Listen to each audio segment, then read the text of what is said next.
So this is day 7 of kitchen remodel. Today we finished so much work.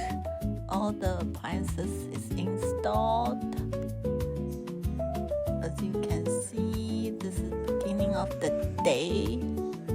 The crew need to finish the floor, paint, install all the appliances, get all the electricity switch and water running, and move the old refrigerator out and bring in the refrigerator we bring from San home. This is the middle of installing the hook. It's still not done today.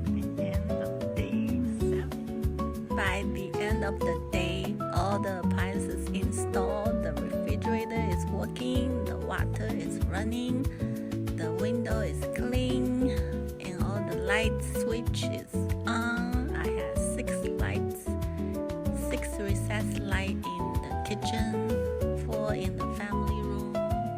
Look at my glass cabinet, the hook, and the cooktop and oven, and the microwave. The black handle and the appliances match nicely. The pantry still need work, but the island is completely finished. The back of the island looks awesome, and the look of the kitchen is neat and elegant, just like the